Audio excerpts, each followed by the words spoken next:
അപ്പൊ DHS long time ബാച്ചിന്റെ അടുത്ത വർഷം നടക്കാൻ പോകുന്ന DHS സ്റ്റാഫ് നേഴ്സ് PSC എക്സാമിന്റെ ലോങ് ടൈം ബാച്ചില് എല്ലാവരെയും നേഴ്സസ് സക്സസ് മാജിക് കരിയർ കോഡിലേക്ക് സ്വാഗതം ചെയ്യുകയാണ്. സോ നമ്മൾ ഇന്ന് ഒരു പുതിയ തുടക്കമാണ് അല്ലെ, നമ്മൾ വലിയൊരു ലക്ഷ്യത്തിലേക്കുള്ള ഒരു പുതിയ തുടക്കമാണ് ഇന്നിവിടെ ആരംഭിക്കാൻ പോകുന്നത്. പക്ഷെ ആദ്യം തന്നെ എനിക്കൊരൊറ്റ ചോദ്യം ചോദിക്കാനുണ്ട്. ഇതിൽ എത്ര പേര് ശരിക്കും ആത്മാർത്ഥമായിട്ട് DHS എക്സാം എന്ന് പറയുന്ന ഒരു ലക്ഷ്യത്തില് അല്ലെ, ആ ഒരു എക്സാമിന് വേണ്ടി ആത്മാർത്ഥത്തിൽ പ്രിപ്പയർ ചെയ്യാൻ റെഡി ആയിട്ട് വന്ന എത്ര പേര് ഈ ഗ്രൂപ്പിലുണ്ട്? ശരിക്കും അടുത്ത വർഷത്തെ എക്സാം നല്ല രീതിയിൽ പഠിച്ച് തുടക്കം മുതൽ ഒടുക്കം പഠിച്ച് എഴുതണം എന്ന നല്ല മനസ്സോടുകൂടി വന്ന എത്ര പേരുണ്ട്? അല്ലെങ്കിൽ അപൂർണ മനസ്സോടുകൂടി വന്ന എത്ര പേരുണ്ട്? ഓക്കെ, ശരിക്കും പറഞ്ഞാല് ഒരു 10% അല്ലെ, ഒരു 10% പേരാണ് ശരിക്കും അടുത്ത വർഷത്തെ എക്സാം എനിക്ക് നല്ല രീതിയിൽ പഠിച്ച് എഴുതണമെന്ന ആ ഒരു തീരുമാനത്തിൽ ശരിക്കും പറയാൻ വന്നിരിക്കുന്നത്, അല്ലെങ്കിൽ ആ ഒരു പ്രിപ്പറേഷനോട് വന്നിരിക്കുന്നത്. ബാക്കി 90% പേരും ഇതിനകത്ത് ഇരിക്കുന്നത് ഒരൊറ്റ റീസൺ കാരണമാണ് അല്ലെ. ബാക്കി 90% പേരും, അതായത് ഇത്തവണ ഏതാനും ദിവസങ്ങൾക്ക് മുന്നേ നിങ്ങൾ എല്ലാവരും DME staff nurse PSC exam എഴുതി അല്ലെ. ആ PSC എക്സാം എഴുതിയപ്പോ സംഭവിച്ച ചില മിസ്റ്റേക്കുകൾ കാരണം, അല്ലെങ്കിൽ ചില പ്രശ്നങ്ങൾ കാരണം നിങ്ങൾക്ക് എല്ലാവർക്കും ഒരു തോന്നലുണ്ട്, ഞാൻ ഇച്ചിരി കൂടെ ഒന്ന് ശ്രദ്ധിച്ചിരുന്നെങ്കിൽ അല്ലെ, ഞാൻ ഒന്ന് ശ്രദ്ധിച്ചിരുന്നെങ്കിൽ, അല്ലെങ്കിൽ ഇച്ചിരി കൂടെ ഒന്ന് കാര്യങ്ങൾ ചെയ്തിരുന്നെങ്കിൽ, അല്ലെങ്കിൽ ഇത്തിരി കൂടെ മൈനസ് മാർക്കുകൾ ഒന്ന് കുറച്ചിരുന്നെങ്കിൽ അല്ലെ, അല്ലെങ്കിൽ ആ ടോപ്പിക്കുകൾ കൂടി ഒന്ന് മര്യാദയ്ക്ക് പഠിച്ചിരുന്നെങ്കിൽ എനിക്ക് DME എക്സാമിന് നല്ല രീതിയിൽ ഈ പറയുന്നതിലും അല്ലെ ഞാൻ പ്രതീക്ഷിച്ച ആ ഒരു ലക്ഷ്യത്തിലേക്ക് എത്താൻ പറ്റുമായിരുന്നു. വളരെ ചെറിയ ചെറിയ മിസ്റ്റേക്കുകൾ കൊണ്ട് മാത്രമാണ് എനിക്ക് DME എക്സാമിൽ ഞാൻ ആഗ്രഹിച്ച ലെവലില് ആ ഒരു പ്രതീക്ഷിച്ച ഒരു മാർക്കിലേക്ക് എത്താതെ പോയത്. ഇവിടെ ഇരിക്കുന്ന 90% പേരും അങ്ങനെ ഇരിക്കുന്നവരാണ് അല്ലേ, സത്യമല്ലേ? 90% പേരും അങ്ങനെ ഇരിക്കുന്നവരാണ്. DME എക്സാം എഴുതി ചില മിസ്റ്റേക്കുകളൊക്കെ വരുത്തി അല്ലെ, ഒരു കോൺഫിഡൻസ് നഷ്ടപ്പെട്ടും അല്ലെ, ഞാൻ കുറച്ചുകൂടി ഒന്ന് ശ്രദ്ധിച്ചിരുന്നെങ്കിൽ, കുറച്ചുകൂടി ഞാൻ ഒന്ന് ശ്രമിച്ചിരുന്നെങ്കിൽ, കുറച്ചുകൂടി ഞാൻ പഠിച്ചിരുന്നെങ്കിൽ, കുറച്ചുകൂടി മൈനസ് മാർക്ക് ഒന്ന് കുറച്ചിരുന്നെങ്കിൽ, ഒന്ന് ഞാൻ എന്റെ അശ്രദ്ധ ഒന്ന് മാറ്റിയിരുന്നെങ്കിൽ അല്ലെ, അവസാനത്തെ ആഴ്ചകളിൽ ഒന്നുകൂടി ഞാൻ ശ്രദ്ധിച്ചിരുന്നെങ്കിൽ എനിക്ക് ഉറപ്പായിട്ടും നല്ല രീതിയിൽ എത്താൻ പറ്റുമായിരുന്നു. സോ ഞാൻ ഇപ്പോഴേ പഠിച്ചു തുടങ്ങിയാൽ എനിക്കിനി 1 വർഷത്തിലധികം സമയമുണ്ട്, അടുത്ത DHS എക്സാം ഞാൻ പൊളിക്കും. ഇങ്ങനെ ഇരിക്കുന്നവരാണ് 90% അല്ലെ. ആ ഒരു ഇച്ചിരി മിസ്റ്റേക്കുകൾ, ആ ഒരു ഇച്ചിരി പോരായ്മകൾ ഞാൻ ഒന്ന് കറക്റ്റ് ചെയ്തിരുന്നെങ്കിൽ അല്ലെ, എനിക്ക് ഇച്ചിരി കൂടെ സമയം കിട്ടിയിരുന്നെങ്കിൽ ഉറപ്പായിട്ടും എനിക്ക് DME എക്സാമിന് നല്ല രീതിയിൽ പെർഫോം ചെയ്യാൻ, അല്ലെങ്കിൽ ഞാൻ വിചാരിച്ച ലെവലിലേക്ക് എത്താൻ പറ്റുമായിരുന്നു. എന്ന് വെച്ച് നല്ല രീതിയിൽ മാർക്ക് കുറഞ്ഞവരൊന്നും അല്ല ഞാൻ പറയുന്നത് അല്ലെ. ചെറിയ ചെറിയ പോരായ്മകൾ എന്തായാലും നമുക്ക് വന്നു. അപ്പൊ അതിനി അടുത്ത എക്സാമില് എനിക്ക് 1 വർഷത്തിലധികം പഠിക്കാൻ സമയമുണ്ട്, ഞാൻ 1 വർഷം എടുത്ത് അല്ലെ, അല്ലെങ്കിൽ 1.5 വർഷം കൊണ്ടൊക്കെ ഞാൻ അടിപൊളിയായിട്ട് ഇതൊക്കെ പഠിച്ച് അടുത്ത എക്സാമിന് നല്ല റാങ്ക് മേടിക്കുമെന്ന് പറഞ്ഞിരിക്കുന്നവരാണ് 90% പേര്. സോ ഈ ആഗ്രഹത്തോടു കൂടി വരുമ്പോൾ പ്രത്യേകം ശ്രദ്ധിക്കണം. ഇങ്ങനെ ഒരു തീരുമാനം എടുത്തു വരുമ്പോൾ, കാരണം കഴിഞ്ഞ എക്സാമിന്റെ അതിന്റെ ബാക്കി പത്രമായിട്ട് അടുത്തൊരു എക്സാം പ്രിപ്പയർ ചെയ്യുമ്പോൾ ഒരിക്കലും മറന്നു പോകാത്ത ചില കാര്യങ്ങൾ ഒന്ന് ഓർപ്പിക്കണം ആദ്യം തന്നെ അല്ലെ. ആ ഒരു വിഷമത്തില്, ആ ഒരു കുറ്റബോധത്തില്, ആ ഒരു പോരായ്മകൾ വരുത്തിയതിന്റെ മനപ്രയാസത്തിലാണ് നിങ്ങൾ ഇപ്പൊ അടുത്തതിന് ഞാൻ പഠിച്ചോളാം എന്നുള്ള ഡിഫൻസ് മെക്കാനിസം ആണ്. ഓപ്പൺ ആയിട്ട് ഞാൻ പറയാം, ഇതൊരു ഡിഫൻസ് മെക്കാനിസമാണ് അല്ലെ. അടുത്തതിൽ എനിക്ക് ആവശ്യത്തിന് സമയം കിട്ടും, ഞാൻ അതിൽ പോരായ്മകളെല്ലാം പരിഹരിച്ച് ഞാൻ നല്ല റാങ്ക് മേടിക്കും. അതൊരു ഡിഫൻസ് മെക്കാനിസം മാത്രമാണ്. അത് പ്രോപ്പർ ആയിട്ട് കഴിഞ്ഞ എക്സാമിന് എന്താണോ സംഭവിച്ചത് അതിനെ കറക്റ്റ് ചെയ്ത് ആ പോരായ്മകൾ പരിഹരിച്ച് അത് കൃത്യമായിട്ട് ഓവർകം ചെയ്തില്ല എങ്കിൽ അടുത്ത എക്സാമിന് സംഭവിക്കാൻ പോകുന്നത് ഇത് തന്നെയായിരിക്കും. ആർക്കും ഒരു വിഷമം തോന്നരുത്. വീണ്ടും അടുത്ത എക്സാം കഴിയുമ്പോഴും വീണ്ടും അടുത്ത എക്സാം വരും, സാർ ഞാൻ വീണ്ടും മോട്ടിവേറ്റഡ് ആയി എന്റെ പോരായ്മകൾ പരിഹരിച്ച് അടുത്ത എക്സാമിന് ഞാൻ പഠിച്ചോളാം. ഇങ്ങനെ പൊയ്ക്കൊണ്ടേയിരിക്കും. ദയവ് ചെയ്ത് അതിലേക്ക് ആരും പോകരുത്. എന്താണ് ഇപ്പൊ മിസ്റ്റേക്ക് സംഭവിച്ചത്, അല്ലെങ്കിൽ എന്താണ് നമ്മുടെ പോരായ്മകൾ, അത് മനസ്സിലാക്കുക, അത് പരിഹരിക്കുക എന്നുള്ളതായിരിക്കണം ആദ്യം ചെയ്യേണ്ടത്. അത് ചെയ്ത് വേണം നമ്മൾ അടുത്ത എക്സാമിന് പ്രിപ്പയർ ചെയ്യാനായിട്ട്. കഴിഞ്ഞ എക്സാമിന്റെ ആ ഒരു വിഷമത്തില് അതിന്റെ ഓവർകം ചെയ്യാൻ, അല്ലെങ്കിൽ ഒരു ഡിഫൻസ് മെക്കാനിസം പോലെ ഞാൻ അടുത്തിനി പഠിച്ചോളാം, അതിന്റെ ഇരട്ടി പഠിച്ചോളാം എന്നൊക്കെ തീരുമാനത്തിൽ ഇരിക്കുകയല്ല ചെയ്യേണ്ടത്. അവിടെ എന്താണ് സംഭവിച്ചത് അതിനെ കൃത്യമായിട്ട് വിലയിരുത്തുക, എന്നിട്ട് അതിനെ കറക്റ്റ് ചെയ്യുക.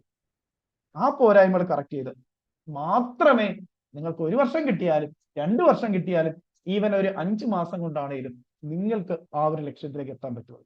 അതുകൊണ്ട് ആരും കഴിഞ്ഞ എക്സാമിന്റെ വിഷമത്തിൽ പഠിക്കണമെന്നില്ല.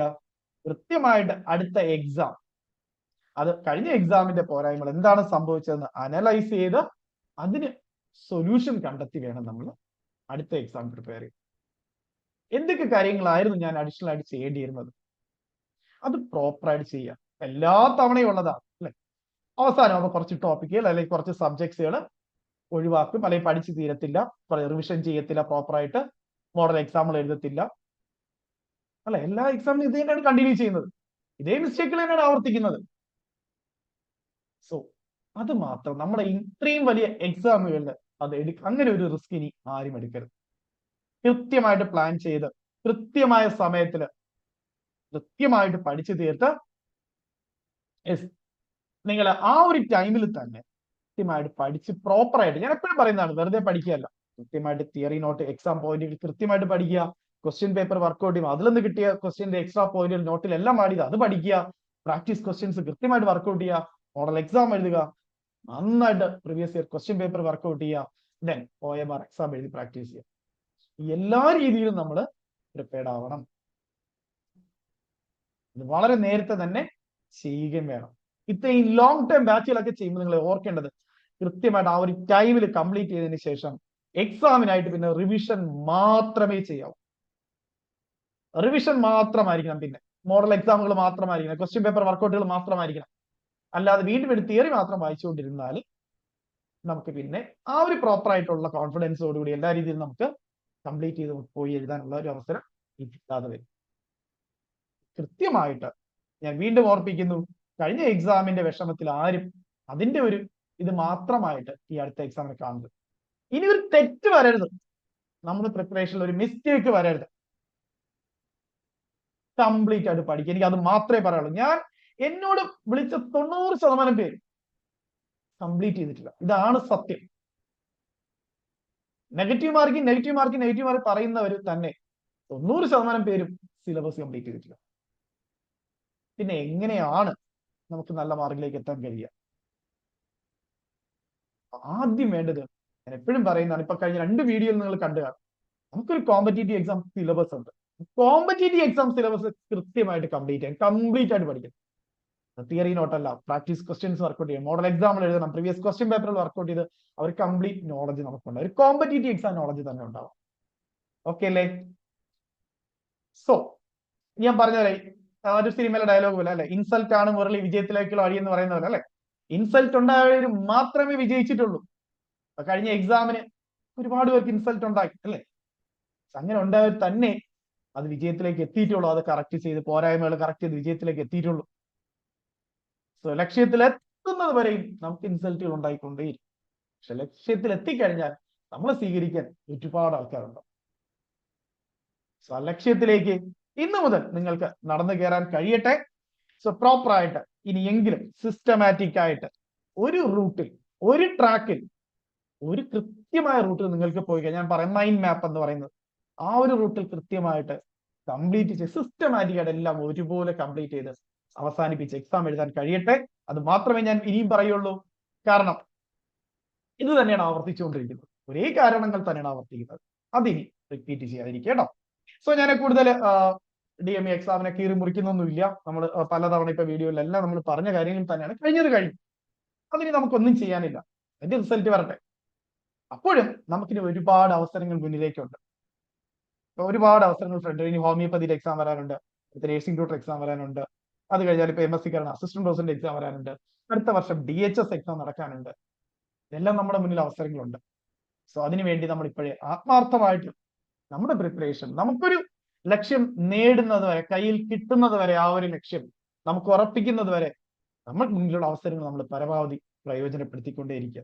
ഈ പരമാവധി പ്രയോജനപ്പെടുത്തുമ്പോൾ ഞാൻ അപ്പോഴും പറയും, വെറുതെ ഓരോ എക്സാം വിളിക്കുന്നു, ഓരോ എക്സാം വിളിക്കുമ്പോൾ ആ എക്സാമിന് കുറെ ദിവസം പഠിക്കുന്നു, കുറച്ച് പഠിക്കുന്നു, നിർത്തുന്നു.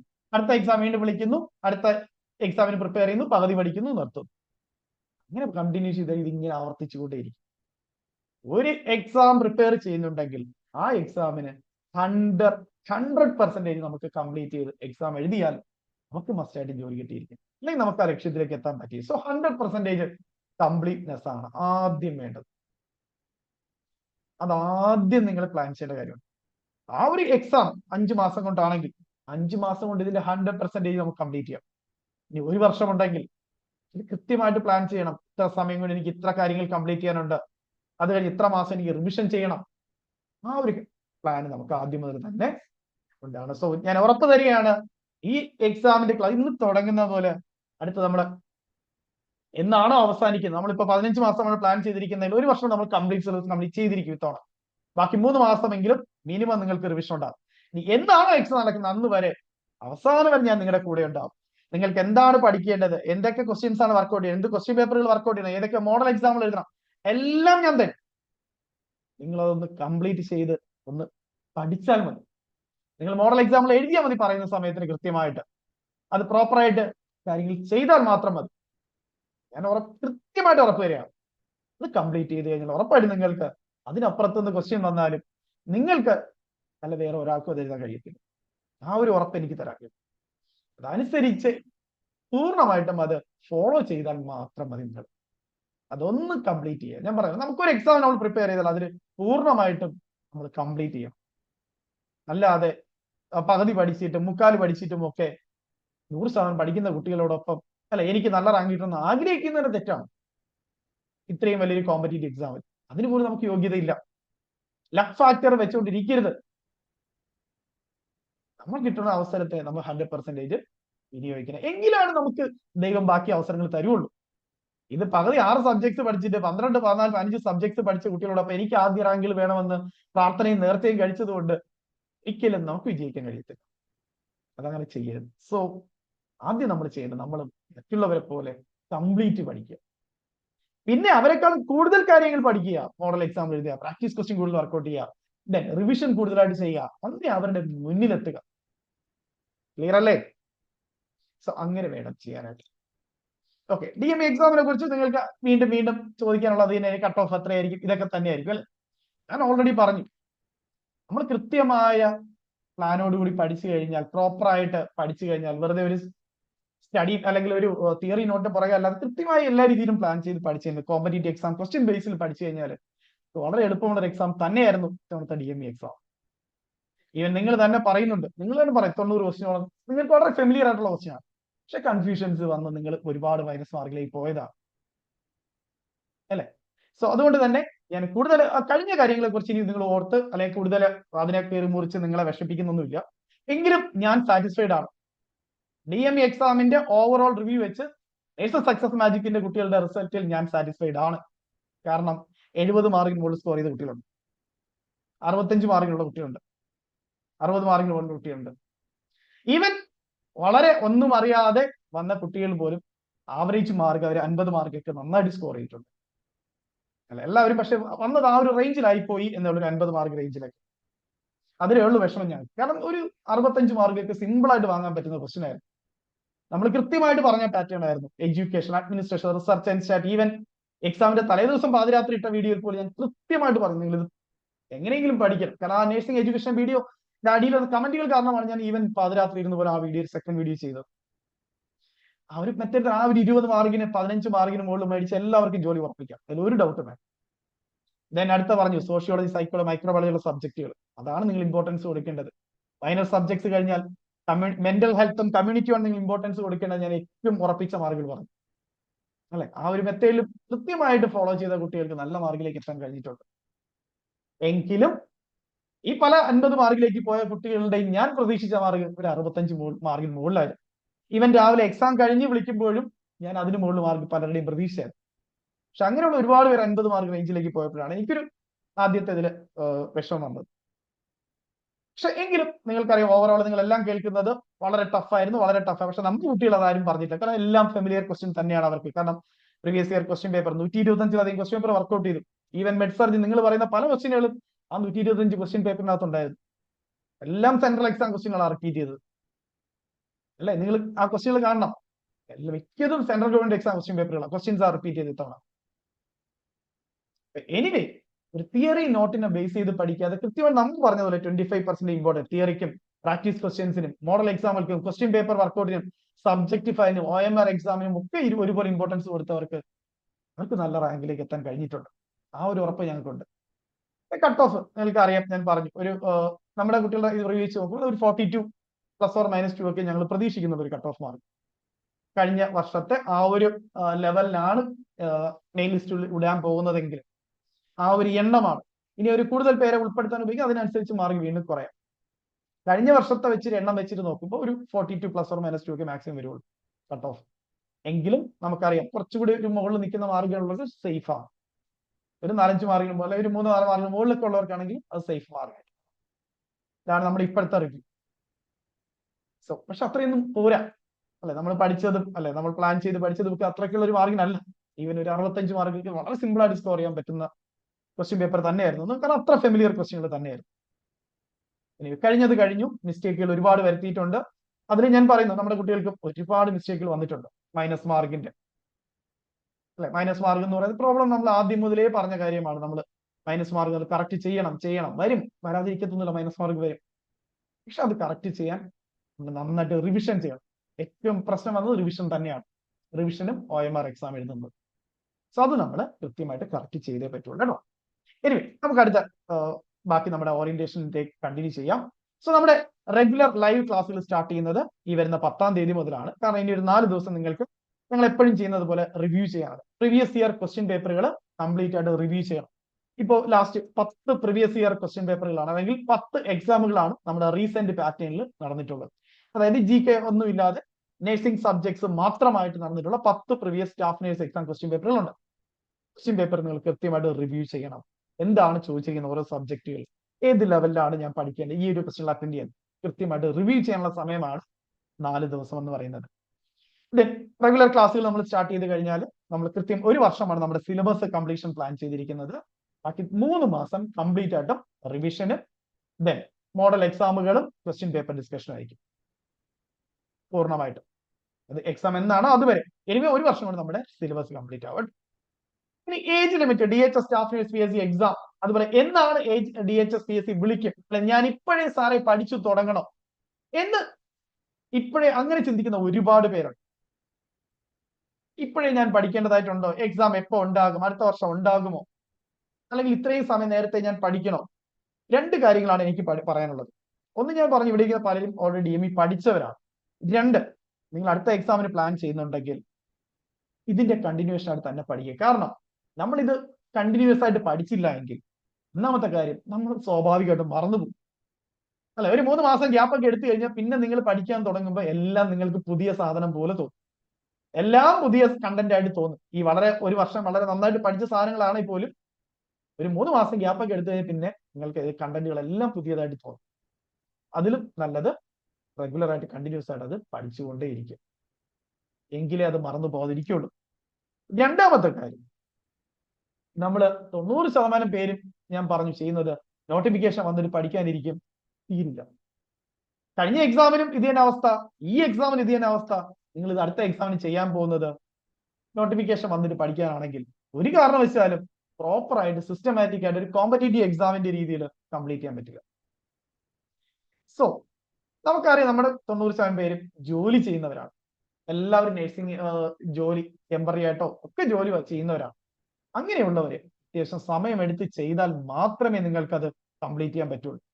സോ അങ്ങനെയുള്ളവര്, അതുപോലെ തന്നെ ഒരു മീഡിയം ലെവലൊക്കെ പഠിക്കുന്ന നിങ്ങൾക്ക് തന്നെ അറിയാം, എനിക്ക് അത്യാവശ്യം സമയമെടുത്ത് പ്രോപ്പറായിട്ട് റിവിഷൻ ചെയ്തൊക്കെ പഠിച്ചാൽ മാത്രമേ, നല്ല സമയമെടുത്ത് ചെയ്താലേ എനിക്കിത് പഠിച്ചു തീരുള്ളൂ, അല്ലെങ്കിൽ എന്റെ തലയിൽ കയറുള്ളൂ. അങ്ങനെയുള്ളവരും നിങ്ങൾ ഇപ്പോഴേ പഠിച്ചു തുടങ്ങുക. അല്ല നിങ്ങളുടെ ഫീസിലോ അതിലൊന്നും വലിയ വ്യത്യാസമൊന്നും വരില്ല, അതാരും വരുത്തത്തുമില്ല. സോ നിങ്ങൾക്ക് എത്രത്തോളം സമയം പഠിക്കാൻ പറ്റുമോ അത്രത്തോളം നേരത്തെ പഠിച്ചു തുടങ്ങുക, ഇത്രത്തോളം നേരത്തെ പഠിച്ചു തീർക്കുക, അതിനെ പ്രോപ്പറായിട്ട് റിവിഷൻ ചെയ്യും. അതുകൊണ്ടാണ് നമ്മൾ ഇപ്പോഴേ നിങ്ങൾ പഠിക്കണം എന്ന് പറയുന്നത്. ഞാൻ പറഞ്ഞ എല്ലാവരും ജോലിയുടെ കൂടെ പഠിക്കുമ്പോൾ അത്യാവശ്യം സമയം കൂടുതലെടുക്കും പ്രോപ്പറായിട്ട് പഠിക്കണമെങ്കിൽ. ഒരാളും നോട്ടിഫിക്കേഷൻ വന്നിട്ട് പഠിച്ചിട്ട് പ്രോപ്പറായിട്ട് ആ ഒരു ടൈമിനുള്ളിൽ പ്രോപ്പറായിട്ട് കംപ്ലീറ്റ് ചെയ്യാൻ നമുക്ക് കഴിഞ്ഞിട്ടില്ല. നിങ്ങൾക്കറിയാം കഴിഞ്ഞ എക്സാമിൽ.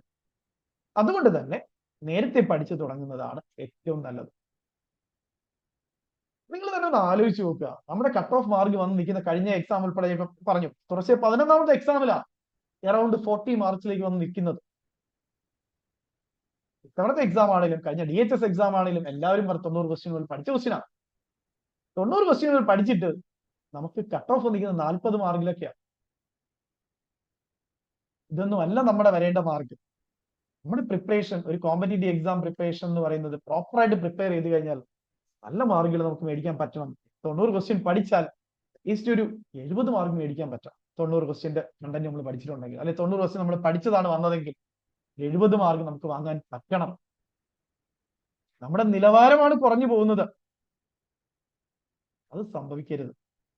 നമ്മൾ പ്രോപ്പറായിട്ട് പ്രിപ്പയർ ചെയ്യാഞ്ഞിട്ടാണ്, ഇതിന്റെ സിസ്റ്റമാറ്റിക് രീതിയിൽ നമ്മൾ പ്രിപ്പയർ ചെയ്യാഞ്ഞിട്ടാണ് ഇത്രയും മാർക്ക് താഴേക്ക് പോകുന്ന കട്ട് ഓഫ്. അതിന് മാറ്റം വരണം. പ്രോപ്പറായിട്ട് പഠിച്ചാൽ നമുക്ക് 90-ൽ 70 മാർക്ക് മേടിക്കാൻ പറ്റും, ഉറപ്പായിട്ട് പറ്റും. അതിന് പറ്റണം. അതിന് പറ്റണമെങ്കിൽ ഞാൻ ഈ പറഞ്ഞതുപോലെ എല്ലാ രീതിയിലും നമ്മളത് പ്രിപ്പയർ ചെയ്തിരിക്കണം. വെറുതെ ഒരു റെഡിമെയ്ഡ് സാധനം പഠിച്ചാൽ അത് അതിനകത്ത് ഒതുങ്ങി നിൽക്കത്തേ ഉള്ളൂ. നമുക്ക് കിട്ടുന്ന ക്വസ്റ്റ്യൻ പേപ്പറുകൾ വർക്ക്ഔട്ട് ചെയ്തുകൊണ്ടേയിരിക്കും. അതിലെ ക്വസ്റ്റ്യനുകൾ നമ്മുടെ നോട്ടിലേക്ക് ആഡ് ചെയ്തുകൊണ്ടേയിരിക്കണം, അതിന്റെ കണ്ടന്റുകൾ. ക്ലിയർ? സോ നമ്മൾ മാർക്ക് മാക്സിമം സ്കോർ ചെയ്യാനായിരിക്കണം നമ്മുടെ പ്രിപ്പറേഷൻ.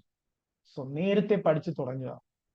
ഇനി എപ്പോ എക്സാം ഉണ്ടാകുമെന്നുള്ളത് നിങ്ങൾക്കറിയാം. ഇപ്പോഴത്തെ കേരള PSCയുടെ റൂൾ എന്ന് പറയുന്നത് ഒരു റാങ്ക് ലിസ്റ്റ് ക്യാൻസൽ ആയാൽ അന്ന് അടുത്ത റാങ്ക് ലിസ്റ്റ് നിലവിൽ വരണമെന്നുള്ളതാണ് PSC ഇപ്പോഴത്തെ നിലവിലെ നിയമം, അല്ലെങ്കിൽ അവർ തീരുമാനം എന്ന് പറയുന്നത്.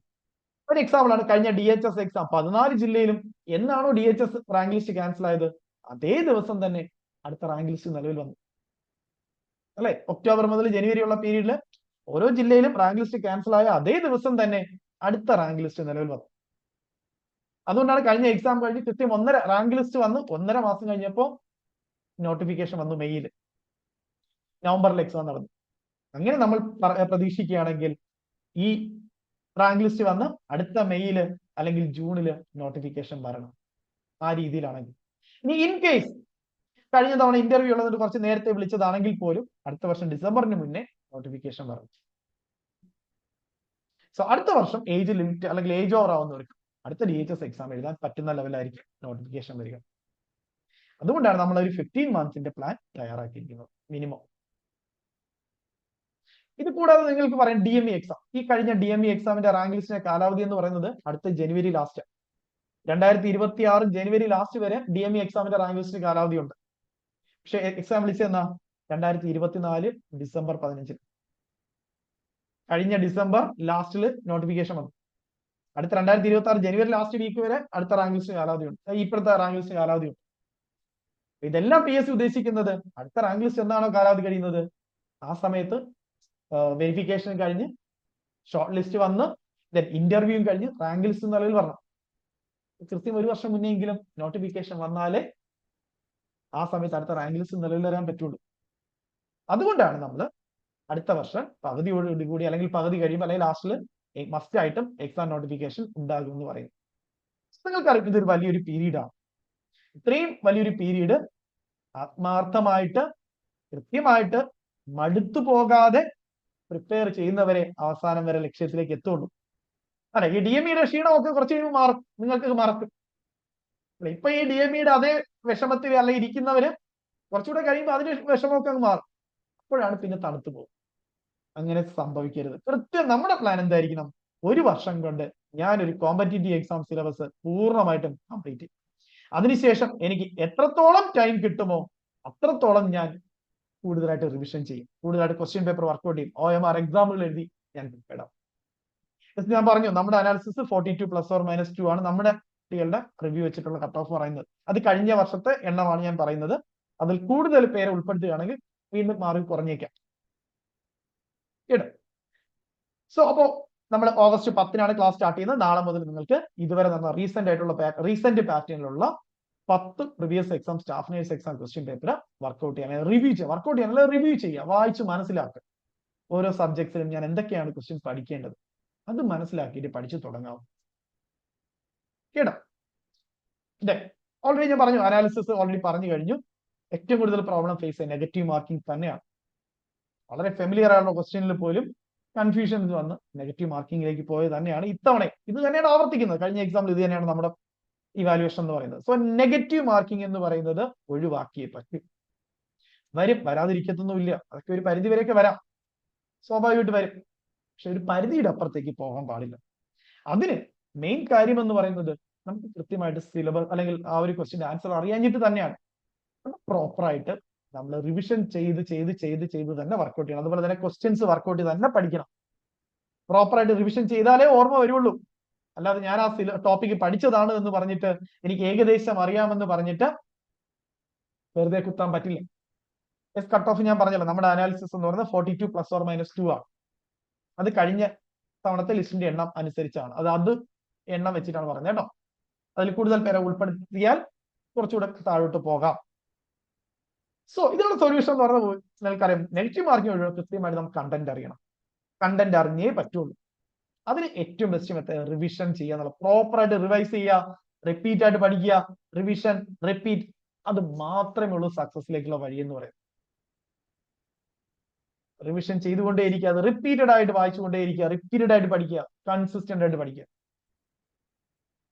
അത് മാത്രമേ എനിക്ക് നിങ്ങളോട് പറയാനുള്ളൂ. അത് ആര് ചെയ്യുമോ അവർക്ക് കൃത്യമായിട്ട് ആ ഒരു റിസൾട്ടിലേക്ക് എത്താൻ പറ്റും.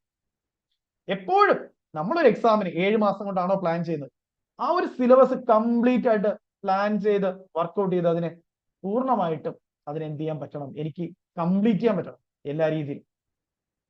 ആ രീതിയിലുള്ള സ്റ്റഡി പ്ലാൻ ഉണ്ടാക്കണം, അത് നടപ്പിലാക്കണം. അത് കഴിഞ്ഞിട്ട് നിങ്ങൾ വെറുതെ റിവൈസ് ചെയ്താൽ മതി. കൃത്യമായി 15 സബ്ജക്ട്സിന്റെ കോമ്പറ്റേറ്റീവ് എക്സാം നോളജ് ഗെയിൻ ചെയ്ത് കഴിഞ്ഞാൽ പിന്നെ ഓരോ എക്സാം വരും റിവിഷൻ ചെയ്താൽ മതി. റിവിഷൻ ചെയ്തുകൊണ്ടേയിരുന്നാൽ മതി. ക്വസ്റ്റ്യൻ പേപ്പറുകൾ വർക്ക്ഔട്ട് ചെയ്തുകൊണ്ടേയിരുന്നാൽ മതി. എക്സ്ട്രാ ക്വസ്റ്റ്യനുകൾ, എക്സ്ട്രാ പോയിന്റുകൾ കിട്ടുന്നതിനെ മാത്രം നിങ്ങൾ ആഡ് ചെയ്ത് പഠിച്ചാൽ മതി.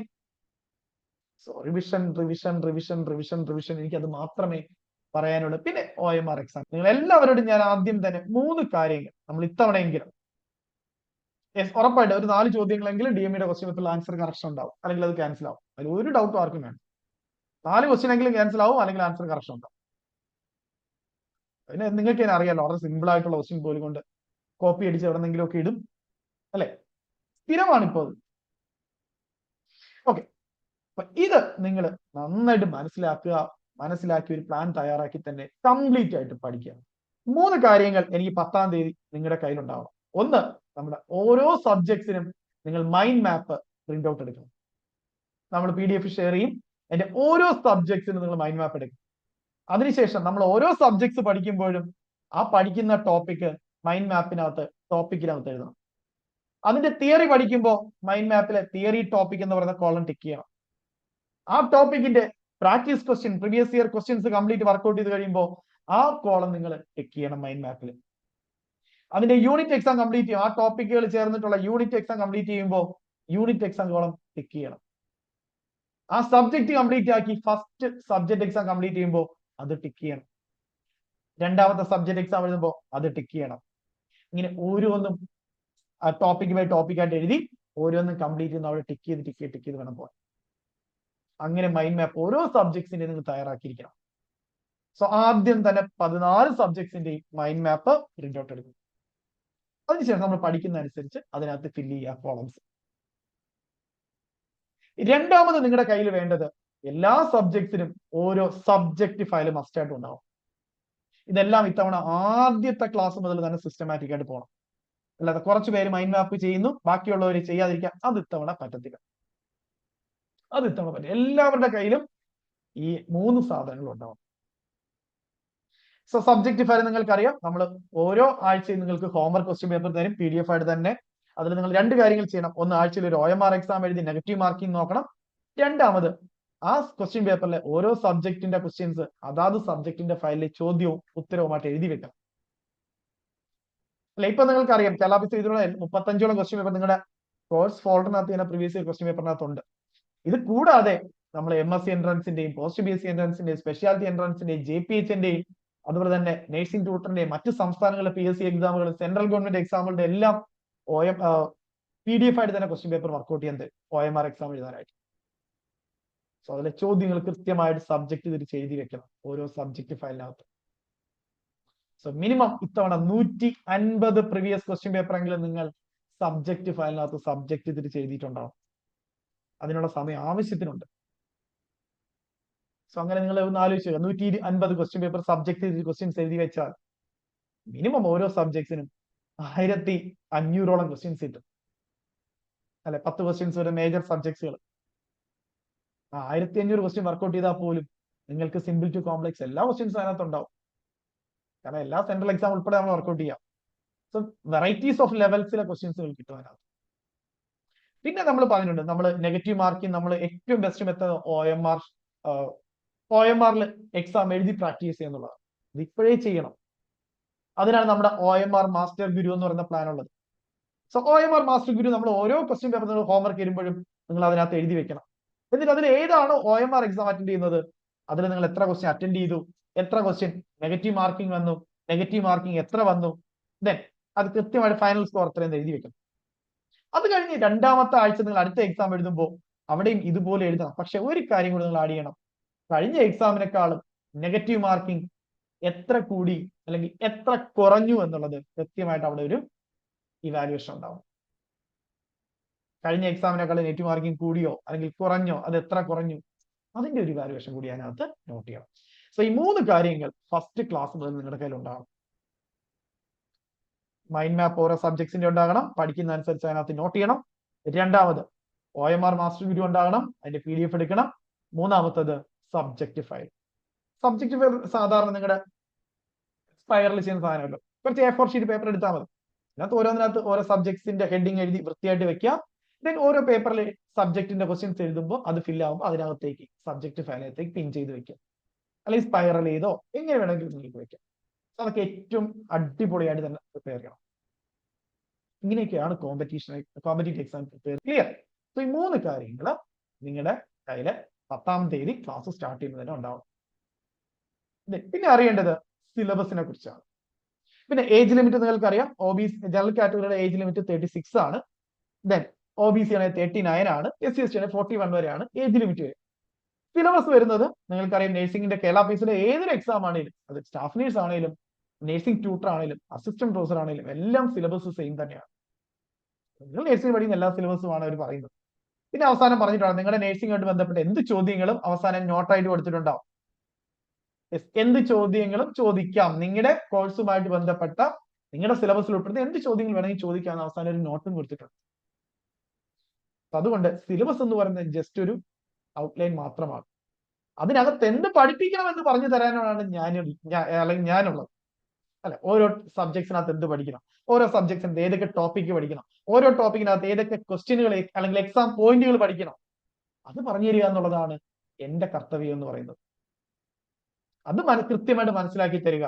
ഓരോ സബ്ജക്ട്സിനകത്ത് എന്തൊക്കെ ടോപ്പിക്കുകൾ നിങ്ങൾ കോമ്പറ്റീറ്റീവ് എക്സാം പഠിക്കണം, അതിനകത്ത് ഏതൊക്കെ ഓരോ ടോപ്പിക്കിനകത്ത് ഏതൊക്കെ എക്സാം പോയിന്റുകൾ പഠിക്കണം, ഇത് കൃത്യമായിട്ട് നിങ്ങൾക്ക് മനസ്സിലാക്കി തരും.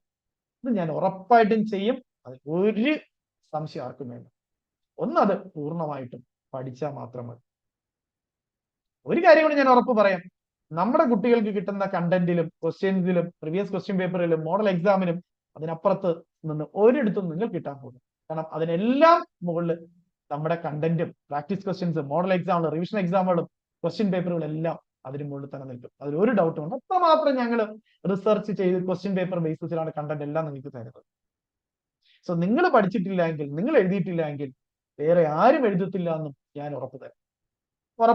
അതിൽ ഒരു ഡൗട്ടും വേണ്ട. അത് അഹങ്കാരം എന്നോ എന്ത് വേണം നിങ്ങൾക്ക് വിളിക്കാം. കാരണം കഴിഞ്ഞ കുറെ വർഷങ്ങളായിട്ട് ഞങ്ങൾ അത്രമാത്രം കഷ്ടപ്പെട്ട് ക്വസ്റ്റ്യൻ പേപ്പറുകൾ എല്ലാം റിവ്യൂ ചെയ്തും എല്ലാം ഉണ്ടാക്കിയ കണ്ടന്റുകളാണ്. ഇപ്പോഴാണ് നിങ്ങളുടെ ഒരു ഏറ്റവും പ്രധാനപ്പെട്ട പ്രശ്നം വരും. നോട്ട് അല്ലെങ്കിൽ മെറ്റീരിയൽസ് പ്രിന്റഡ് തരുമോ? ഇതാണ് ഏറ്റവും കൂടുതൽ ഞങ്ങൾക്ക് വരുന്ന ചോദ്യം. അല്ലെ, പ്രിന്റഡ് മെറ്റീരിയൽസ് ഉണ്ടോ, അല്ലെങ്കിൽ PDF ആയിട്ട് തന്നെ ഞങ്ങൾക്ക് മെറ്റീരിയൽസ് തരുമോ, അല്ലെ പ്രിന്റഡ് ആയിട്ട് പ്രിന്റഡ് ഫോമിൽ തരുമോ? എനിക്ക് നോട്ട് എഴുതാൻ സമയമില്ല, ഞാൻ വർക്ക് ചെയ്യുന്നതാണ്, അല്ലെങ്കിൽ ഈ ഫാമിലി ഉള്ളതാണ്, കുട്ടികളുള്ളത്, നോട്ട് എഴുതി പഠിക്കാൻ സമയമില്ല, പ്രിന്റഡ് സാധനം തരും. ഏറ്റവും കൂടുതൽ ഞങ്ങൾ ഫേസ് ചെയ്യുന്ന ക്വസ്റ്റ്യൻ. ഓപ്പൺ ആയിട്ട് പറയാം അല്ലെ, ഇതെന്ന് പറയുന്നത് ഞാൻ ഓപ്പൺ ആയിട്ട് പറയാം, ഒരു 50% ബിസിനസ്സാണ് അല്ലെ, എന്റെ ജോലിയാണിത്. അത് ഞാൻ ഗവൺമെന്റ് ജോലി പോലും കളഞ്ഞിട്ടാണ് ഞാൻ ഇപ്പൊ ക്ലാസ് എടുക്കുന്നത്. എന്റെ ജോലി, എനിക്കിതിൽ ഗ്രോത്ത് ഉണ്ടാകണം അല്ലെ. അതുപോലെ തന്നെ 50% ഞാൻ സർവീസുമായിട്ടാണ് ചെയ്യുന്നത്. ഉറപ്പായിട്ടും ഞാൻ പറയും 50% സർവീസ് തന്നെയാണ്. കാരണം നിങ്ങൾക്കറിയാം, നമ്മുടെ കഴിഞ്ഞ കേരള PSCയുടെ സ്റ്റാഫ് നേഴ്സിന്റെ എക്സാം 1.5 വർഷത്തിലധികം നമ്മുടെ ബാച്ച് ഉണ്ടായിരുന്നു. 1.5 വർഷത്തിലധികം നമ്മൾ പലതവണ ആപ്പിൽ നിന്ന് നിങ്ങൾ ഒരാളെങ്കിലും റിമൂവ് ചെയ്തിട്ടുണ്ടെങ്കിൽ കേവലം ജൂലൈ ഫസ്റ്റ് വീക്ക് മാത്രമാണ്. ആ ജൂലൈ ഫസ്റ്റ് വീക്കിൽ ആപ്പിൽ നിന്ന് റിമൂവ് ചെയ്യുമ്പോൾ പോലും സാർ അടുത്ത മാസം സാലറി കിട്ടുമ്പോൾ രജിസ്ട്രേഷൻ ഫീസ് തരാമെന്ന് പറഞ്ഞ 50-ലധികം കുട്ടികളുണ്ട്. പലതവണ ഗ്രൂപ്പിൽ നാളെ റിമൂവ് ചെയ്യുന്ന മാസങ്ങളല്ലേ, കഴിഞ്ഞ ഓഗസ്റ്റ് തൊട്ട് മെസ്സേജ് ഇട്ടതാ. പക്ഷെ നിങ്ങളെ റിമൂവ് ചെയ്തത് കഴിഞ്ഞ ജൂലൈ ഫസ്റ്റ് വീക്ക് മാത്രമാണ്. ചിലര് മെസ്സേജ് അയച്ചത് സാർ ഇനി ആകെ 2 ആഴ്ച ഉള്ളിലേ ക്ലാസ് ഉള്ളൂ. അങ്ങനെ വരെ എനിക്ക് മെസ്സേജ് വന്നു. സാർ ഇനി കേവലം 2 ആഴ്ച ഉള്ളിലേ ക്ലാസ് ഉള്ളൂ, ഞാൻ ഇനി കണ്ടിന്യൂ ചെയ്യുന്നില്ല. എക്സാമിന് വെറും 2 ആഴ്ചയുള്ളൂ, ഇനി എന്തിനാ? അതായത് ഫസ്റ്റ് ഇൻസ്റ്റാൾ രജിസ്ട്രേഷൻ ഫീസ് മാത്രമാണ് ചെയ്യുക. ഞാൻ ആത്മാർത്ഥത്തോടെ തന്നെ പറയും, 50% ബിസിനസ് ആണ്, 50% സർവീസ് ആണ്. സോ അങ്ങനെയുള്ള ഒരു സാഹചര്യത്തിൽ നിങ്ങൾ തന്നെ ആലോചിക്കുക, ഒരു കോച്ചിങ് സെന്റർ ഒരു പ്രിന്റഡ് മെറ്റീരിയൽ തരുന്നുണ്ടെങ്കിൽ അല്ലെ, അവരുടെ പ്രിന്റഡ് മെറ്റീരിയൽ എന്ന് പറയുന്നത്, അല്ലെങ്കിൽ ഒരു ക്ലാസിന്റെ നോട്ട് എന്നൊക്കെ പറയുന്നത് അവരുടെ ഒരു കോറാണ് അല്ലെ, അതാണ് അതിന്റെ ക്ലാസിനെ ഡിറ്റർമിൻ ചെയ്യുന്നത്. അവര് അങ്ങനെ ഒരു കണ്ടന്റ് തരുന്നുണ്ടെങ്കിൽ, പ്രിന്റഡ് സാധനം തരുന്നുണ്ടെങ്കിൽ ഉറപ്പിച്ചുകൊള്ളുക, അതിന് ആ വാല്യൂ ഉണ്ടാവുള്ളൂ. ഞാൻ അതേ പറഞ്ഞു, അതിന് ആ വാല്യൂ ഉണ്ട്. അത് നിങ്ങൾക്ക് എവിടെയും റെഡിമെയ്ഡ് ആയിട്ട് കിട്ടുന്ന സാധനമായി, അതിനപ്പുറത്തേക്ക് പോകത്തുമില്ല. അങ്ങനെ റെഡിമെയ്ഡ് സാധനം വെച്ചിട്ട് നമുക്ക് ഒരിക്കലും കോമ്പറ്റീറ്റീവ് എക്സാം പ്രിപ്പയർ ചെയ്താൽ കഴിഞ്ഞ DME എക്സാമിനൊക്കെ സംഭവിച്ചതുപോലെ അവസാനം എക്സാം ടഫ് എന്നൊരു ഓവറോൾ റിവ്യൂവിൽ അവസാനിക്കും. ഞാൻ പറയുന്നത്, നിങ്ങൾ ക്വസ്റ്റ്യൻ പേപ്പർ വർക്ക്ഔട്ട് ചെയ്ത് ആ ക്വസ്റ്റ്യൻസിനെ ബേസ് ചെയ്ത് പഠിക്കണം. നമ്മൾ തിയറി നോട്ട് പഠിക്കണം. ഏറ്റവും ബെസ്റ്റ് കോമ്പറ്റീറ്റീവ് എക്സാം പോയിന്റിലുള്ള തിയറി നോട്ട് പഠിക്കണം. പഠിച്ചതിന് ശേഷം ഓരോ പ്രീവിയസ് ക്വസ്റ്റ്യൻ പേപ്പറുകൾ, ഓരോ സെൻട്രൽ എക്സാമുകൾ, മറ്റ് സംസ്ഥാന ക്വസ്റ്റ്യൻ പേപ്പറുകൾ അത് വർക്ക്ഔട്ട് ചെയ്യുമ്പോഴും നമ്മൾ പഠിച്ചതിൽ നിന്ന് എക്സ്ട്രാ ക്വസ്റ്റ്യനുകൾ വരും, ഉറപ്പായിട്ട് വരും. പഠിപ്പിക്കാത്ത ചോദ്യങ്ങൾ, നമ്മൾ ശ്രദ്ധിക്കാത്ത പോയിന്റുകളൊക്കെ. സോ അതിൽ എന്ത് ചെയ്യണം? നമ്മൾ നോട്ടിലേക്ക് ആഡ് ചെയ്യണം ആ എക്സ്ട്രാ പോയിന്റുകൾ. നിങ്ങളൊരു പ്രിന്റഡ് മെറ്റീരിയൽ വെച്ച് പഠിക്കുമ്പോൾ നിങ്ങളുടെ നോളജ് ആ പ്രിന്റഡ് മെറ്റീരിയലിന് അപ്പുറത്തേക്ക് പോവില്ല, അതിനകത്ത് ലിമിറ്റ് ചെയ്യപ്പെടും. പക്ഷെ നിങ്ങൾ ഇങ്ങനെ ചെയ്തു കഴിഞ്ഞാൽ, ഓരോ ടോപ്പിക്ക് പഠിച്ച് അതിന്റെ പ്രീവിയസ് ക്വസ്റ്റ്യൻസ് വർക്ക്ഔട്ട് ചെയ്ത് നിങ്ങൾക്ക് അറിയാത്ത പോയിന്റുകളും കൂടി നോട്ടിലേക്ക് ആഡ് ചെയ്ത് പോയാൽ ഏറ്റവും ബെസ്റ്റ് നോട്ടായിട്ട് മാറും നിങ്ങളുടെ. സോ അതുകൊണ്ട് തന്നെ പ്രിന്റഡ് മെറ്റീരിയൽ തരുന്നത് ഞങ്ങൾക്ക് എളുപ്പമാണ്. നിങ്ങൾ കൃത്യമായിട്ട് പഠിപ്പിക്കുന്ന ഇത് നോട്ട് നിങ്ങൾ PDF ആയിട്ട് തന്നെ അടുത്ത ദിവസം ആപ്പിൽ വരുന്നുണ്ട് അല്ലെ. ഇനി അതിന് നിങ്ങൾക്ക് ഒരു ഡൗൺലോഡഡ് ഫോമിലേക്ക് അല്ലെങ്കിൽ കോപ്പി എടുക്കാൻ പറ്റുന്ന രീതി തന്നു കഴിഞ്ഞാൽ ഉറപ്പായിട്ടും അത് എവിടേക്ക് ഷെയർ ചെയ്തു പോകും. അപ്പൊ നമ്മുടെ ക്ലാസ്സിൽ പഠിക്കുന്ന കുട്ടികളോട് നമ്മൾ ചെയ്യുന്ന വലിയൊരു തെറ്റാണ് അങ്ങനെ ഷെയർ ചെയ്ത് പോയി കഴിഞ്ഞാൽ അല്ലെ. നമ്മുടെ കുട്ടികൾക്ക് പിന്നെ എക്സ്ട്രാ എന്താണ് കിട്ടുന്നത്? അപ്പൊ നിങ്ങൾ ആലോചിച്ച്, ഒരു പ്രിന്റഡ് മെറ്റീരിയൽ അല്ലെങ്കിൽ അങ്ങനെ ഒരു റെഡിമെയ്ഡ് സാധനം തരുന്നുണ്ടെങ്കിൽ അതിനപ്പുറത്ത് ക്ലാസ്സിൽ നിന്ന് എന്ത് കിട്ടാനാണ്? ഇത്രയും ആലോചിച്ചാൽ മതി. അങ്ങനെ വരുമ്പോഴാണ് അതിനകത്ത് നിന്ന് മാത്രം ക്വസ്റ്റ്യൻ വന്നില്ല എങ്കിൽ അവസാനം ഒരു ഓവറോൾ റിവ്യൂ വരേണ്ടി വരും, എക്സാം ടഫ് ആയിരുന്നു. പക്ഷെ നിങ്ങൾ ആലോചിക്കുക, നിങ്ങൾ കൃത്യമായിട്ട് ഈ ക്വസ്റ്റ്യൻ പേപ്പറുകളും എല്ലാം വർക്ക്ഔട്ട് ചെയ്ത് പഠിച്ചുകൊണ്ട് നിങ്ങൾക്ക് ഇതെല്ലാം ഫെമിലിയർ ക്വസ്റ്റ്യൻസ് ആയിരുന്നു. പക്ഷെ അപ്പോഴും നിങ്ങൾ മിസ്റ്റേക്കുകൾ വരുത്തി, അതിൽ വിഷമം എനിക്കുണ്ട്. കറക്റ്റ് ചെയ്യണം, ഇനി വരുന്ന എക്സാമുകളിൽ കറക്റ്റ് ചെയ്തേ പറ്റൂ.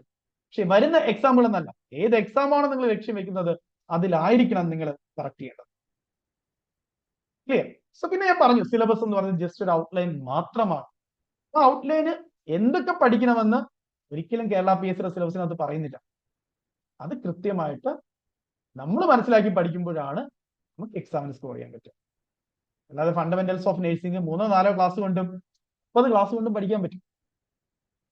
സോ കൃത്യമായിട്ട് കോമ്പറ്റീറ്റീവ് എക്സാമിന്റെ ടോപ്പിക്കുകൾ മനസ്സിലാക്കണം. അതിനകത്ത് അതിന് നന്നായിട്ട് പ്രീവിയസ് ക്വസ്റ്റ്യൻ പേപ്പർ ഐഡിയ ഉണ്ടാവും. ഓൾ ഇന്ത്യ എക്സാമിന്റെ ക്വസ്റ്റ്യൻ പേപ്പർ, മറ്റ് സംസ്ഥാനങ്ങളിലെ ക്വസ്റ്റ്യൻ പേപ്പർ, MSc എൻട്രൻസുകൾ, speciality entrance, post BSc question എല്ലാം ബേസിസിലായിരിക്കും. അപ്പോഴേ നമുക്ക് ക്ലാരിറ്റി കിട്ടും ഈ ഒരു ടോപ്പിക്കിനകത്ത് എന്താണ് കോമ്പറ്റീറ്റീവ്. ക്ലിയർ? സോ സിലബസ് എന്ന് പറയുന്ന PSCയുടെ സിലബസ് അല്ല നിങ്ങൾ ബേസ് ചെയ്യേണ്ടത്. അത് ഔട്ട്ലൈൻ ആയിട്ട് നിങ്ങളുടെ കയ്യിൽ പ്രിന്റ് വേണം, അതിൽ ഡൗട്ട് ഒന്നും വേണ്ട. 10-ാം തീയതി നിങ്ങളുടെ കയ്യിൽ ഈ സിലബസിന്റെയും PDF പ്രിന്റ് വേണം. പക്ഷെ ഒരിക്കലും അതല്ല ഫൈനൽ എന്ന് പറയുന്നത്. ഞാൻ വീണ്ടും പറയും, അതിൽ കാർഡിയോവാസ്കുലർ സിസ്റ്റം എന്നോ നെർവസ് സിസ്റ്റം എന്നൊക്കെ മാത്രമേ ഉണ്ടാവുള്ളൂ.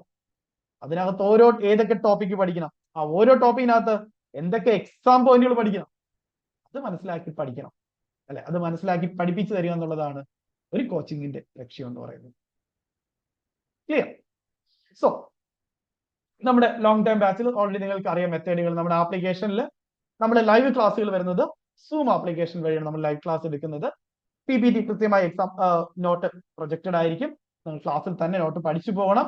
ദെൻ അടുത്ത ദിവസം തന്നെ നിങ്ങൾക്ക് അതിന്റെ സെയിം റെക്കോർഡ് ക്ലാസ് നമ്മൾ DHS സ്റ്റാഫ് നേഴ്സ് PSCയുടെ ഫോൾഡറിൽ റെക്കോർഡ് ക്ലാസ്സസിനകത്ത് ഏത് സബ്ജക്റ്റ് ആണോ ക്ലാസ് അതിന്റെ റെക്കോർഡ് ക്ലാസ് അതിനകത്ത് അവൈലബിൾ ആയിരിക്കും. അല്ലേ? അത് കഴിയുമ്പോൾ അതിന്റെ PDF അടുത്ത ഫോൾഡർ നോട്ട് ഫോൾഡർ ആയിരിക്കും. നോട്ട് ഫോൾഡറിനകത്ത് അതിന്റെ PDF നോട്ട് വരും.